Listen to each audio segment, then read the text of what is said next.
So I'm lucky to be born into a horse family.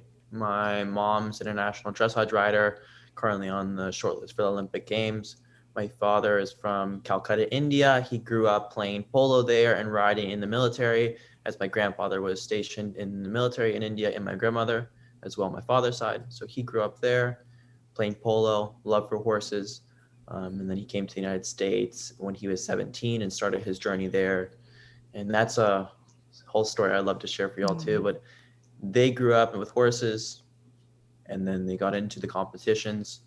My father got into the horse business of shipping horses to Dutta Corp, which is he's the CEO and runs it, and it's my passion as well. I'm starting to work for him.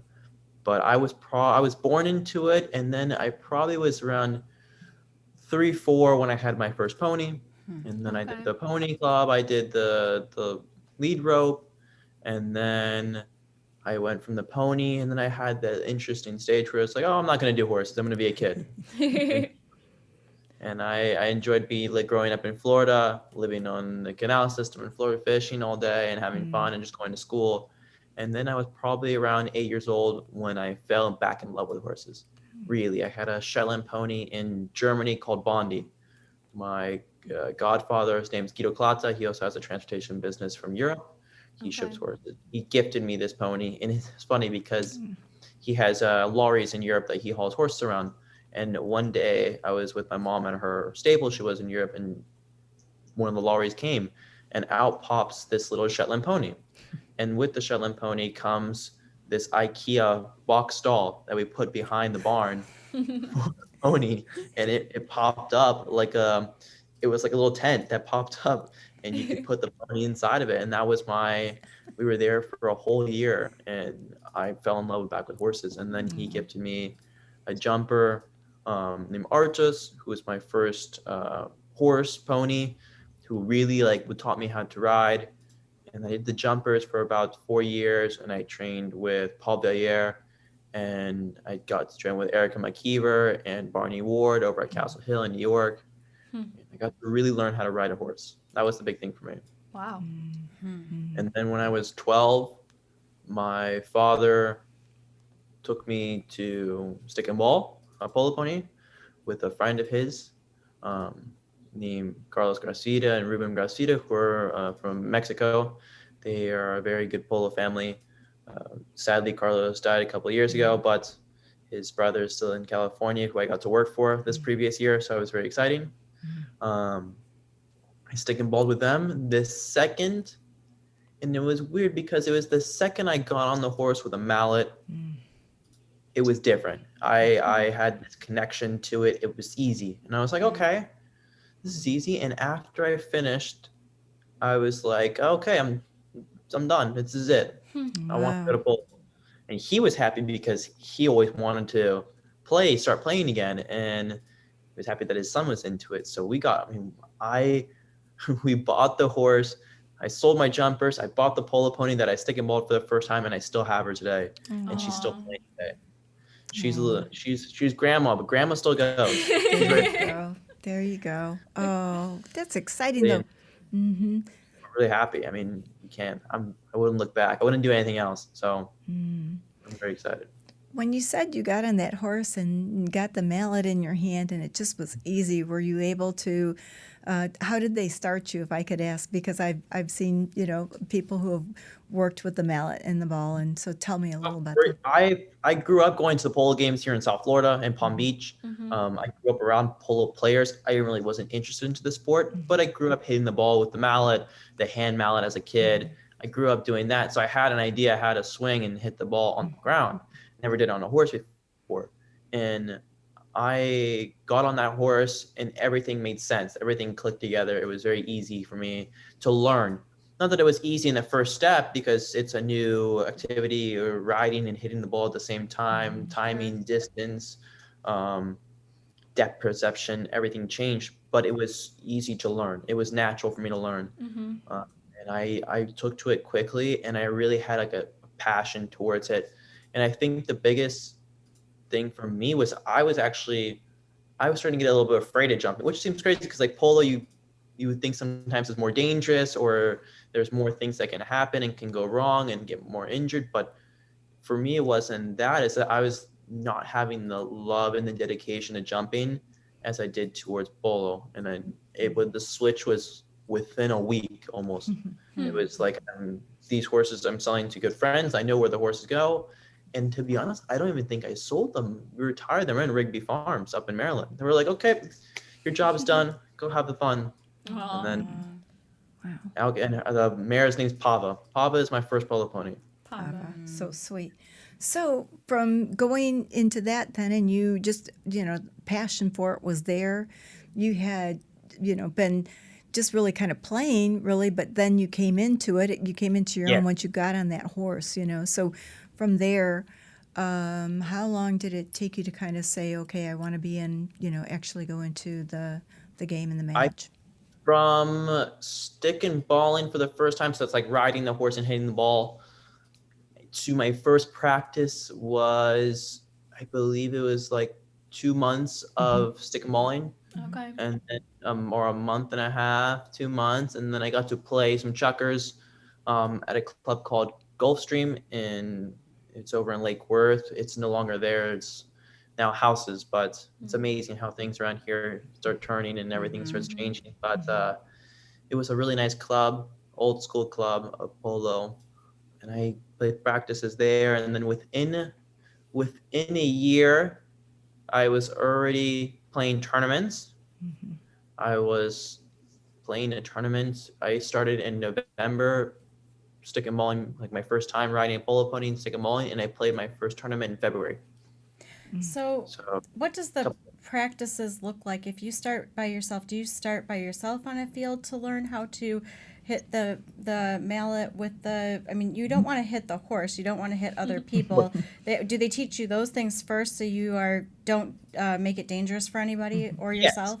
there's a lot of rules too. I have a rule book somewhere around here, but it's that thick, and all the rules are imaginary, and there's imaginary lines, and it can be complicated at first and frustrating to learn because there's things you cannot see, and in the sense that there's lines and there's angles and there's rules to it. But you start out learning how to hit the ball on the horse, getting a feel for it, because you are on top of the horse. You have to give some distance and gap towards the ball on the horse so you don't hit the legs or on the neck or the shoulder. And then you have to, once you get good enough at that, you learn the rules, the basics of it, and it all makes sense. The rules are designed for horse safety number one, and then player safety number two, and then three for speed of the game to keep the game going. That's the idea. So those are the three main basics of the rules. But the idea is you'll learn that, you learn how to do the play of the game as well at the same time, and then eventually you'll be playing practice chuckers, which are just like scrimmages, and those are players playing with you. You would hopefully be with more experienced players because they will help you and teach you against you and with you. And then eventually you get enough confidence and you get good enough that you can play your first tournament and you have your first team, and then you move on from there. And it's all just a building block. Were you ever? I mean, you were so young. You probably were pretty brave. But I mean, is it scary to get into that with all those other people around you at first? Well, I was scared of jumping at the end. I was worried about I was worried about falling off, and then I get on a pole pony and go Mach 1, and it's no problem. I can fall off and bounce around a couple times, roll over, and get back up and get on again. It's like, oh, no problem. Wow. But I think it was just in my head. Yeah, just I the would say switch. it was. Yeah, really. I mean, think of that. Wow. Yes, I think it was something that I enjoyed. I was enjoying the adrenaline rush of it, and it really was like an addiction. And then I fell in love with the sport and the horses, and it's really I wouldn't do anything else. Yeah, it sounds very challenging, not routine. And I'm not saying there's anything routine about jumping, but it can be a little more routine where you just know what you're going to be doing. This is just a fast pace. You have to, I'm sure you have to really kind of figure out what your It's Strategy. the high end of the sport. When I'm playing in the United States now, you can't think. There's no time to think. Thinking gets you hurt. Thinking gets you in trouble. Thinking makes fouls. Thinking loses games, because when you think, it takes time. You have to feel. Saying that, you obviously have to know what to do before. So you have to play the practices and get to the rhythm and the speed in your head that you don't have to think, you already know how to do it, because it's these decisions that you make that are split seconds. Okay, I'm doing this and I'm 110% confident in doing this. And if I make a mistake, it's no problem. I already committed to it. Because and it's the same as in the other high levels of any sport. When you second guess yourself, then you get into problems, into mistakes. So what is the point of the game then? Actually, like, is it like a soccer game? Very similar to, I would say, soccer or rugby, or the point system is 1.1 goal. Anywhere you score it, the goalposts are cylindrical. There is no tops to them, so the ball can go as high as you want. It just has to go in between the two posts. There's different penalties. There's 4 marks on the field. There's a midline, which is, so a polo field's 300 yards by 150 yards wide. So it's 9 football fields inside of it, which is, it's quite a big. It's 10 acres of land. So it's a big area to run. Yes. And also to have a polo field, it's quite it's a lot of land. So being in Palm Beach, for example, it's hard for some of these clubs to keep going because of that land value. Sure. But and also the horses run a lot. Some of my horses during the season per games run up to 9 kilometers roughly. Sometimes, and that's just them going and going and going, and then we change them. We design, so a polo game is 6 chukkers long, and each chukker is 7.5 minutes time period, and then there is a halftime of 5 minutes now. And then the game doesn't stop in the sense of there's time periods, but within that 7.5 minutes, it doesn't stop unless the referee blows a whistle for a foul, or if you ask him if a horse is injured or if a player is injured, then he'll stop the game. But if not, you have to change on your own time. The game doesn't stop for you. So that's where you see the videos or the photos of us jumping from horse to horse, because that saves time. How many horses do you have that you work with? And my question too is, you've got to, when you work with those horses, you become like one together. So, with each horse. So can you tell me a little bit about your horses and how, you work with them? So underneath me, I have 16 horses, 17. I steal one from my father once in a while. We're always about that. But I have 16 horses underneath me at the moment in training, and under my string, we have 28 roughly in the farm. We have some retired, 30, 28, and some are my mom's, but they go with her. But we have some in the field retired, and we have some that I'm bringing up and some young horses. But we start with my A string. My AA string, which is my top 12 horses, which I take to my biggest competition is here in South Florida in the US Open. Those girls, and I have 2 geldings. I have a Palomino, who's one of my geldings, Mr. Musty, who you can see on my social media and on Instagram. He's there, and Facebook. But those horses each have different characteristics. They each have different attributes that make them special. They each are their own character. They're like a human. They each have their own thing. And I think of it, and I look at other sports too for ideas. I think of it, I'm the coach of a football team, or a soccer team, or a sports team in general. How do I take my athletes, who are my horses, one, make them the best they can be, in care, feed, supplements, training, a support staff around them, therapy. How do I make them top, the vets? And then after that, I do, okay, where do I put them in my game during the game to give them the best advantage to succeed? Because if I put my best horse in the wrong moments during the game, I'm wasting her.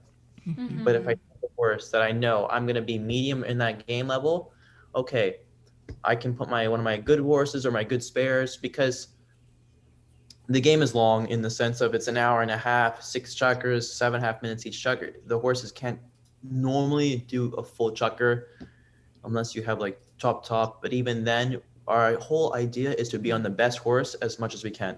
Right. That's it. So you have 12 horses I bring to the field. I probably play 10. 2 of them are like backups, like super backups. Those are like my bench warmers, but they're there just in case. And then I take my 10. I have 6 of them that start, so I get on them to start the chukkers, and then I have 6 that I get is switch onto during the game. So I put one on each side of the field. So that way, if I'm on either side, I can change. So I have 4 top spares and then 2 that are spares for the 4, and then 2 that are spares for the 2. And this is just for you. Oh yeah. This is just for me. So how many players are there, and how many horses show up to this? There's 4 players on a team, 8 players total on a field. Okay. Okay. So each player has their own organization normally. We're all private contractors pretty much, and we get hired out to play. But for Dutta Corp, for example, if we play as a team organization, each player shows up mounting themselves, their own trailer, their own trucks, their own vets, everything's themselves. Sometimes if we can help each other out, we'll help each other out. If I have the ability to help my teammate out and say, hey, you're lacking a horse, here, I have one, you can play it, or vice versa. Or if he needs help during practices, we can always do that too, Wow. especially Yeah, at this level. that's a lot. So I can't imagine, like, I'm sure, like you said, each horse has its own attribute, but you work with each one, and Yes. it has to be so passionate between your horses, and then to practice with all those horses. How often, like, I mean, how many hours a day and so forth, and is your practice, and how do you do that then? So that's actually a great question because I don't get to talk a lot about how I train my horses. Not a lot of people ask that in the sense of there's goes into so much goes into before they even touch the field, Yes. Yeah. into Yes. training, into riding, into feeding, preparation, therapy, vet, Yes. me thinking countless hours on how I can. It's not even myself; it's my whole entire support staff, which I give huge credit to because without them, those horses can't get on the field. But I think they start out every morning after they get their breakfast. We are proudly sponsored by Triple Crown Training or Triple Crown Feed. We love their product because we do believe that those horses have to be fed correctly with the right amount of protein, the right amount of Absolutely. carbohydrate. So we rely on them with good supplements. We have great supplements sponsored by VitaFlex and Succeed and NupaFeed and all those. And without those guys, I can't do it too. But they start their morning with their breakfast. Then they go after their breakfast, they go on a set. A set is one guy rides one horse, and then he takes 2 on each side. Well, 4 on each side, actually. It's 2 and 2. So it's 4 in total, plus the one he's riding is 5. They go out on this track, on like a racetrack. They walk for 10 minutes, 10 to 15. Normally it's 15 during the season, 15, 20. Trot 10 to 15, 20 sometimes, depending on how much they need. Game, it fluctuates. We tailor-made the training to the horses they need. That's their warm up. That's their morning go out to get exercise. And then they walk again after they trot. The horses come back in. I will ride them in the afternoon then, or practice them in the afternoon.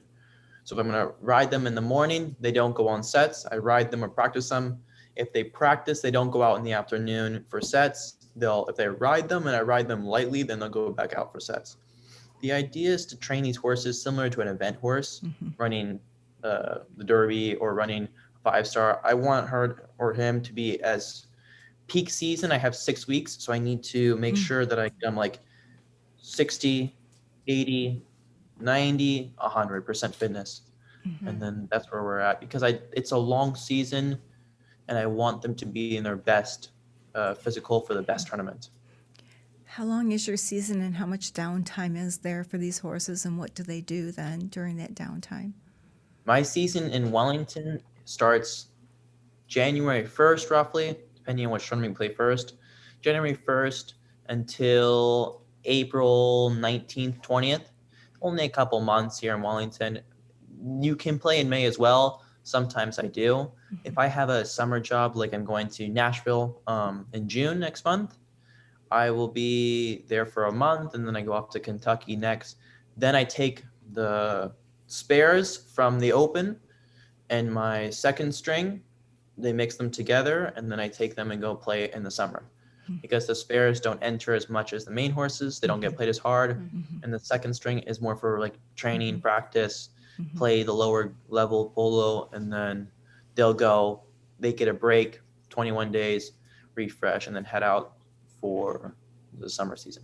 And they rest the horses that my main string, so my AA doesn't move until October. They go on holiday out in the field. So you're 19, right? Yes. Okay. So what does school look like for you? Like I you graduated probably high school right. last year. Okay. And are you planning on going to college or and then also when I'm, you were in high school, like what did all of this look like? Yeah, how did you do so studying and Yeah.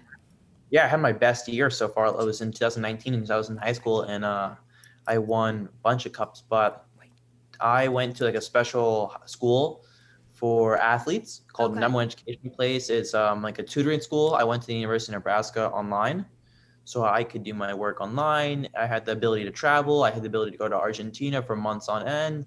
I had teachers who were willing to call me at whatever hour I called them at. They'd answer, and we'd work on school. Okay. So that's how I graduated high school. I'm lucky that I had the opportunity to go there. Mhm. And then I'm in Arizona State right now. So I go to ASU, Okay. and I'm pursuing a degree in global logistics management Okay. so I can hopefully enter my father's company. Yeah, I was gonna Ah, ask. that's So so is that your wonderful. next step, kind of?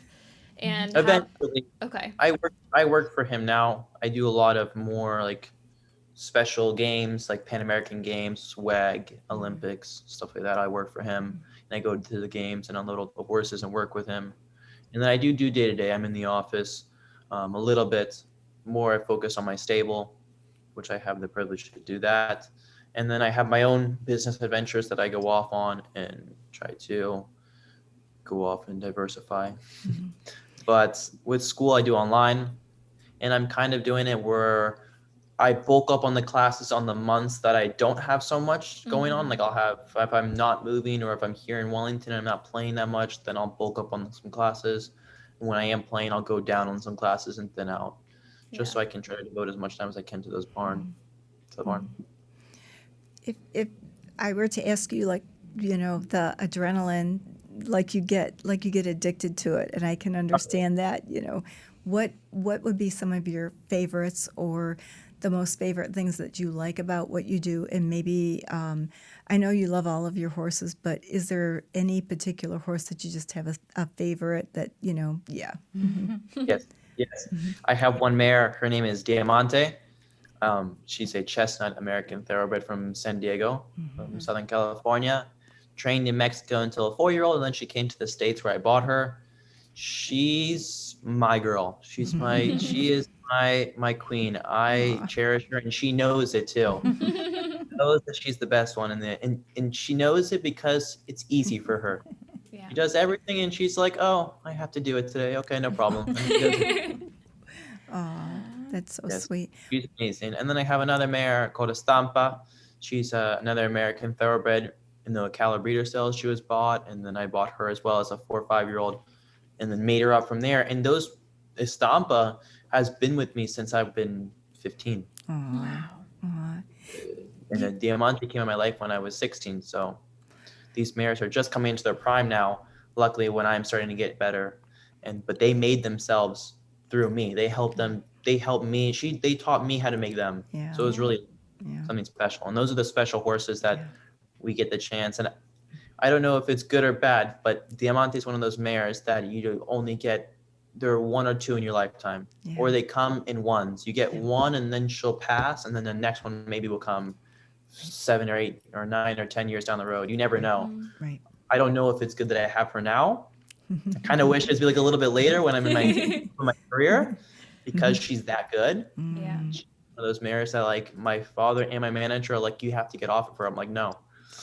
Like you have to save her. I'm like, I know, but I don't want to. Yeah, But yeah, she's special.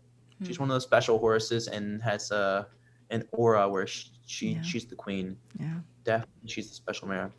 The connection and the bond is unbelievable, isn't it? That- You can't that's my explain it. thing about the sport. Yeah. It's something that you meet these horses, and even like, even in Argentina, when I'm trying horses or renting horses, each horse has a different attitude, and it's my job as the rider to make that horse perform at its best ability. Now, how do I do it? I don't know. Do I have to give its a lot of things for some people I was talking about is like stallions, mares, and geldings. They're all different. And there's different ways to ride each of them, and it's all about a deal to make. I give you here, you give me here. And that's really big for the mares because there's a lot of mares in polo, and the main reason is that there's a lot of embryo transplants, in polo, so that's an economical value for a lot of the businesses in the horse game here.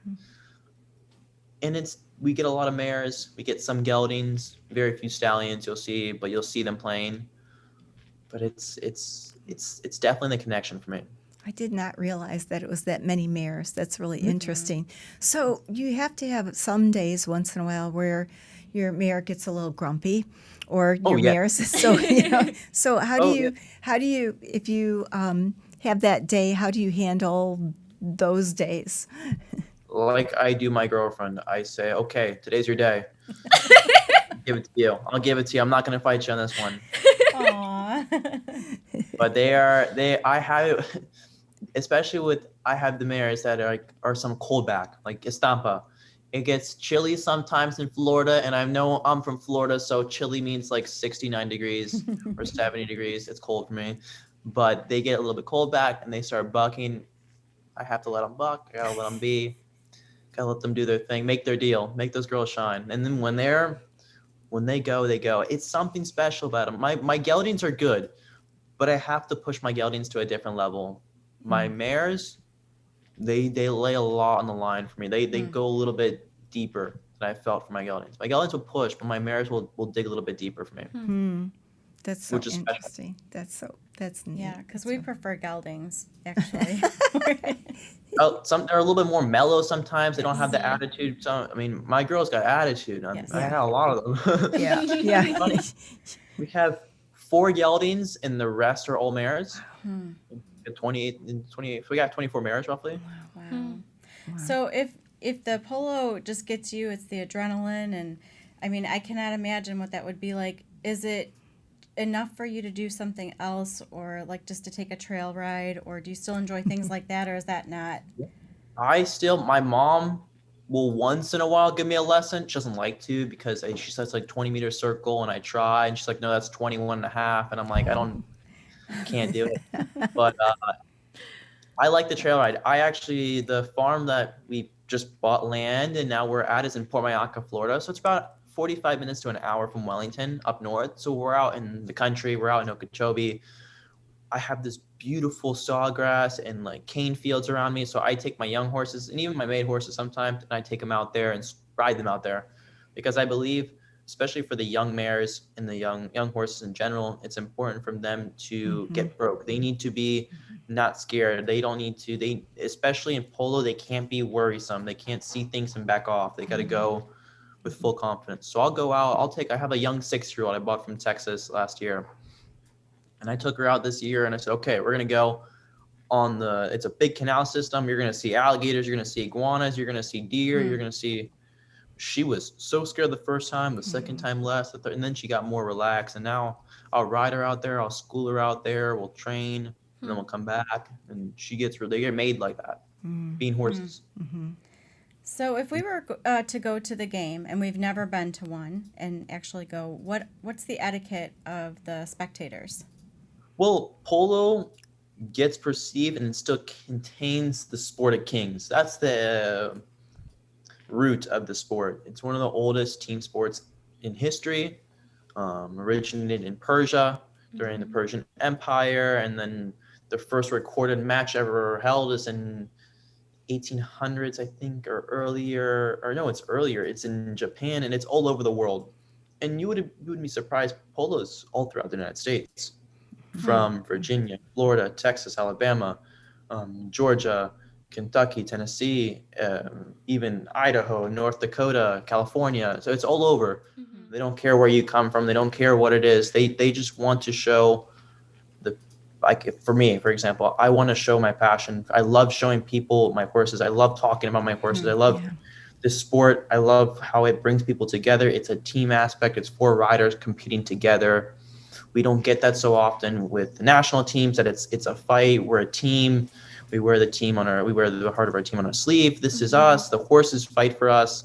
And I think if you go to any polo game, yes, there's the brunches and the champagne like we see in the movies, but in reality, it's just a big family event, and we all love horses. That's what we do.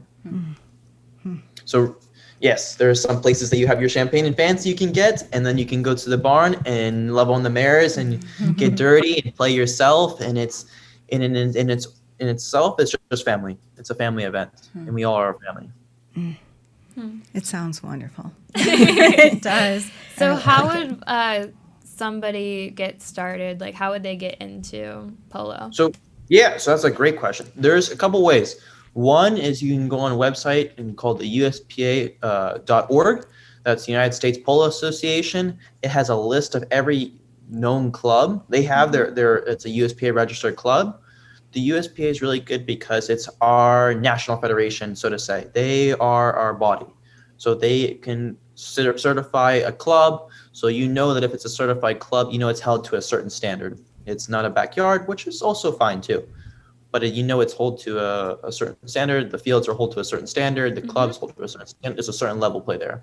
Doing that, normally at every USPA certified club, there is a USPA certified trainer or umpire or somebody who would love to teach you the sport, has a horse or two that you can go and take lessons, has boots. So that's one way to do it. Another way is to look up on the internet.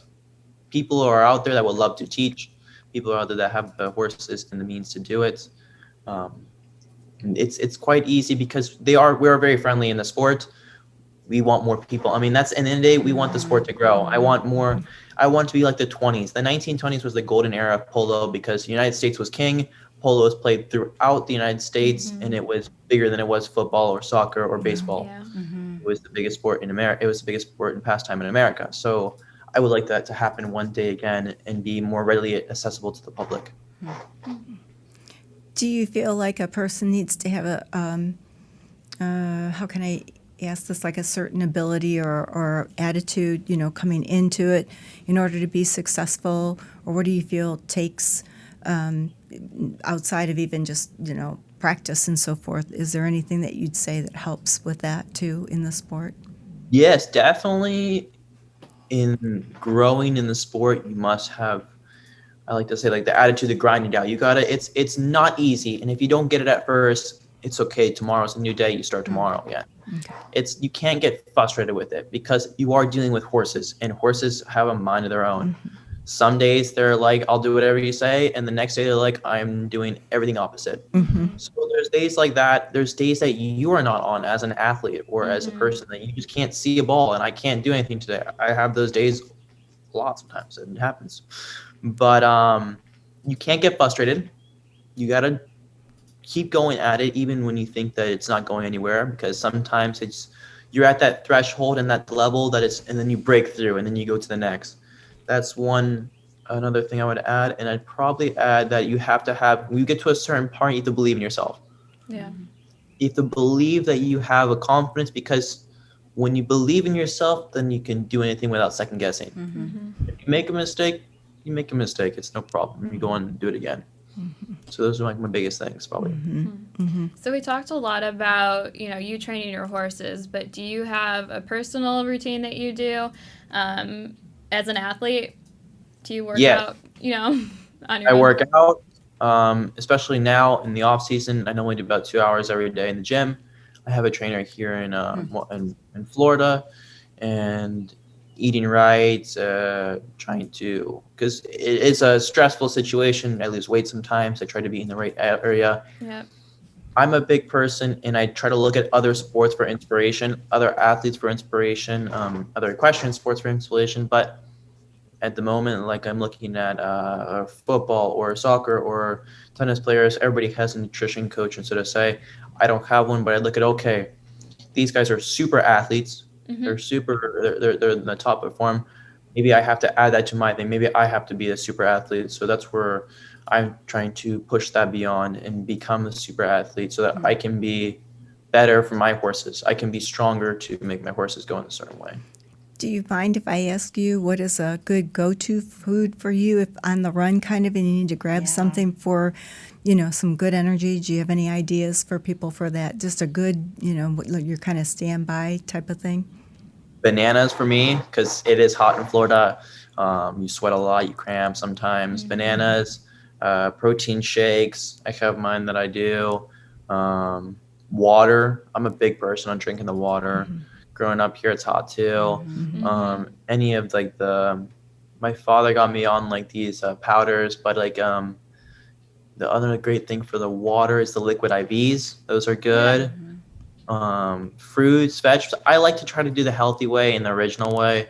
Just try to eat good and be safe and be healthy and just. I would say if you can, it's when you're hungry, eat, and if you're not hungry and you think you're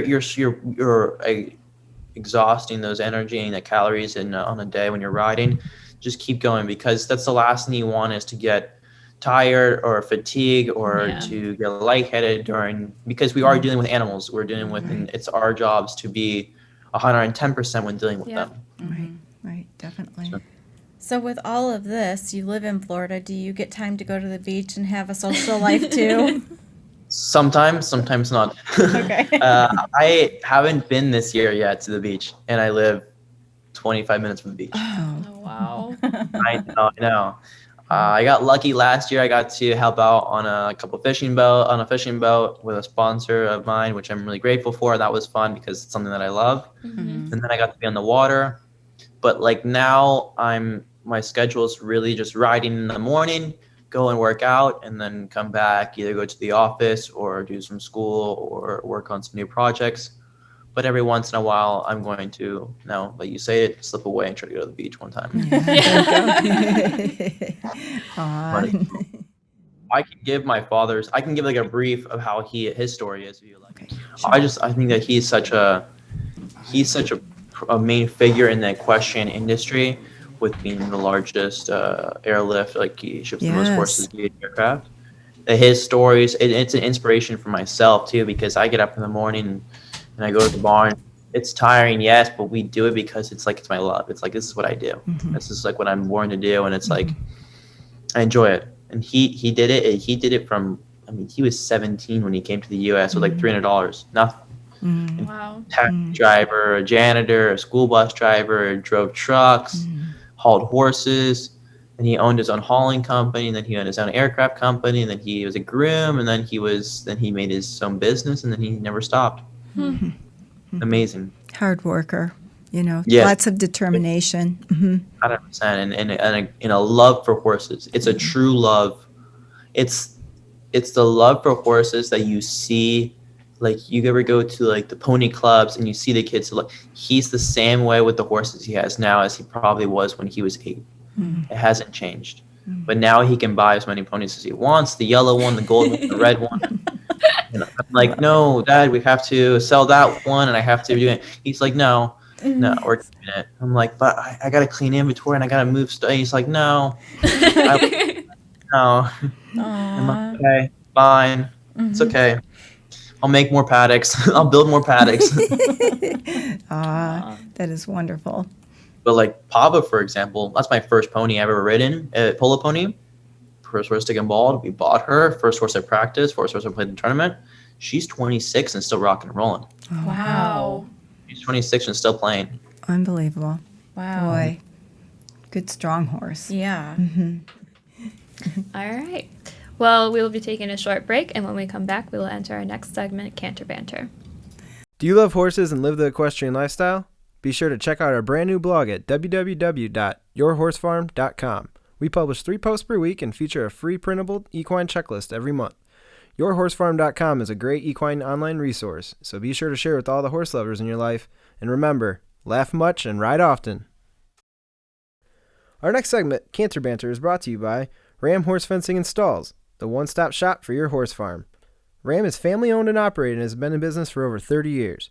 We welcome you to call in and speak with an expert about your next project today at 866-653-8984. Again, that's 866-653-8984. Where I got the love for horses was a horse named Bondi. He was my Shetland pony.